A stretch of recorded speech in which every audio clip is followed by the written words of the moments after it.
예수께서 그들에게 이르시되 사람들이 어찌하여 그리스도를 다윗의 자손이라 하느냐. 시편에 다윗이 친히 말하였으되 주께서 내 주께 이르시되 내가 내 원수를 내 발등상으로 삼을 때까지 내 우편에 앉았으라 하셨도다 하였느니라. 그런즉 다윗이 그리스도를 주라 칭하였으니 어찌 그의 자손이 되겠느냐 하시니라. 모든 백성이 들을 때에 예수께서 그 제자들에게 이르시되 긴 옷을 입고 다니는 것을 원하며 시장에서 문안받는 것과 회당의 높은 자리와 잔치의 윗자리를 좋아하는 서기관들을 삼가라. 그들은 과부의 가산을 삼키며 외식으로 길게 기도하니 그들이 더 엄중한 심판을 받으리라 하시니라. 예수께서 눈을 들어 부자들이 헌금 넣는 것을 보시고 또 어떤 가난한 과부가 2렙돈을 넣는 것을 보시고 이르시되 내가 참으로 너에게 말하노니 이 가난한 과부가 다른 모든 사람들보다 많이 넣었도다. 저들은 그 풍족한 중에 헌금을 넣었거니와 이 과부는 그 가난한 중에서 자기가 가지고 있는 생활비 전부를 넣었느니라 하시니라. 아멘. 헌금의 대상을 부자와 가난한 과부에만 초점을 맞추면 전 재산을 들인 가난한 과부의 귀한 헌신 이렇게만 결론이 맺혀지겠지만 본문의 범주를 넓혀서 45절 이하 서기관들까지 포함해서 생각해보면 딱 생각나면서 하나 걸리는 게 있습니다. 결국 이 과부의 헌금은 서기관들 배만 불리겠구나 하는 것입니다. 외관상으로 보기에 이렇게 부패한 시스템은 벼룩의 간을 빼먹는 매우 악랄한 행위고 우리 모두를 붕괴하게 만드는 일이 아닐 수 없습니다. 이런 일들이 오늘날 발생하게 된다면 많은 사람들을 실족하게 할 것이고 헌금하지 마라, 그 교회 다니지 마라 이렇게 말할 수 있는 좋은 명분이 될 것입니다. 이것이 문제고 또 문제가 된다면 우리는 하나 더 생각해야 될 사실이 있습니다.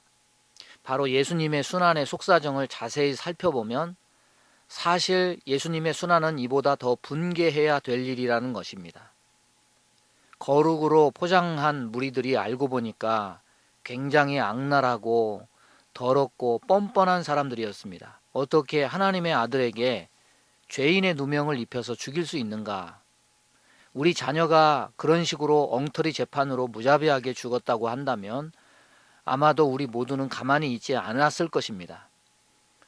피가 거꾸로 솟는 것 같은 분노가 일어나서 그 억울함과 원통함을 풀려고 직장도 제쳐놓고 정의와 명예를 찾으려고 애를 쓸 것입니다. 그런데 예수님은 어떻게 하셨습니까? 예수님의 처신은 너무 무능해 보이고 너무 바보 같아 보입니다. 변명도 안 하고 변호도 안 하십니다. 유대인의 왕이냐는 질문에만 대답하시고 나머지 질문에는 일체 함구하시고 그저 묵묵히 침묵으로 일관하십니다. 그들이 원하는 대로 끌려가셨고 십자가에서 죽으십니다. 어찌 보면 과부의 헌신은 예수님의 침묵에 비견되는 행위와 같아 보일 수도 있습니다. 과부의 가산을 삼키는 서기관들이 있다는 것을 뻔히 알면서도 자기 있는 재산을 다 털어서 헌금하는 것은 무지하거나 바보같이 이용당하는 것처럼 보여지는 면이 있습니다. 세상에서 지혜로운 것은 손해보지 않는 것입니다. 이용당하지 않는 것입니다. 어쩌면 예수님 제자들은 성령 받기 전에 손해보지 않거나 이용당하지 않는 면에서 능한 사람들이었습니다. 그런 기준에서 예수님이 잡히는 불리한 상황에 직면했을 때 곧바로 그들은 자신들에게 위협이 되는 상황을 인지하고 행동에 들어갔습니다. 바로 예수님을 배반하거나 부인하거나 버려두고 도망갔습니다. 그럼으로써 자기 살 길을 꾀하는 스스로 지혜롭게 여기는 행동을 했습니다. 성령 받기 전에는 그러했지만은 그러나 성령 받은 후에는 오히려 인간적으로 보면 저들은 지혜롭지 못했습니다. 저들은 나중에 모두 예수님이 가신 길을 걸어갔습니다. 그들은 모두 불의한 세상에 불의한 권력에 의해서 예수님처럼 모두 목숨을 잃었습니다. 죄와 불의는 세상 속에만 있는 것이 아닙니다. 교회 안에도 있고 성도 안에도 있습니다. 성도로서 목사로서 거룩한 곳에서 거룩한 모습을 보지 못할 때 실망이 충만해져서 그 자리를 떠나고 싶고 모든 것을 놔버리고 다른 곳에 가서 살고 싶은 생각이 간절해질 때가 있습니다. 너무 실망감, 배신감이 커서 지난 세월 저들에게 속았다 생각하고 자기 신앙마저 포기하고 싶을 때가 있습니다. 어느 곳에도 인간의 이중성과 악이 존재한다는 것을 발견할 때 환멸을 느끼고 분노가 치밀 때가 있습니다.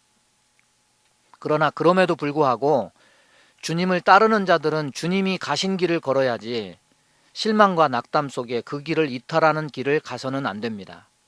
십자가의 길은 환경과 세상을 탓하는 길이 아니라 자기를 부인하는 길이기 때문입니다. 다른 사람의 타락을 보고 에이 이놈의 세상, 이놈의 교회, 이게 무슨 교회고 목사고 성도냐 이러면서 성경책 집어 던지고 신앙을 부정하고 나도 맘대로 살련다 이러는 것이 아니라 눈 질끈 감고 내가 할 바를 행하는 것입니다. 세상이 소금으로 안 변하고 빛으로 안 변해도 그것과 상관없이 내가 빛이 되겠습니다. 내가 소금이 되겠습니다. 이런 마음으로 사는 것입니다. 과부는 헌금 드리기 전에 어떤 마음의 속사정을 가지고 있었을까요? 가난한 과부는 서기관들이 자신의 가산을 삼킨다는 것을 알고도 이런 일을 했을까요? 아니면 모르고 하는 것일까요? 성경에는 그런 말이 없으니까 알 수 없지만 어쨌든 과부는 하나님을 향한 자신의 마음을 표하는 일을 중단하지 않았습니다. 자기 전 재산을 연보계에 넣어 표현했습니다. 이것은 곧 자기 부인의 삶이었는데 이 삶은 예수님이 타락된 종교 당국자들이 불의하다는 사실을 알면서도 자기 목숨을 던진 것과 같은 행위였습니다. 십자가를 지시기 전에 예수님이 겪으신 마음의 속사정, 우리는 그것을 성경을 통해서 들어서 압니다. 쉽지 않았습니다. 그러나 그럼에도 불구하고 예수님은 십자가를 지셨습니다. 이 세상에 완벽하게 거룩한 사람은 없습니다. 이 세상에 완전한 교회도 없습니다. 가까이 가보면 그리고 까보면 양파 껍질처럼 우리가 깜짝 놀랄 일들이 수없이 많은 것이 인간의 내면이고 지상에 있는 교회의 실체입니다.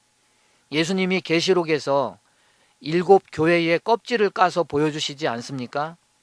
7 교회 중에 2 교회만 칭찬이고 나머지는 정말 실망이고 엉망이지 않습니까? 알고 보면, 까서 보면 거의 이런 경우가 많습니다.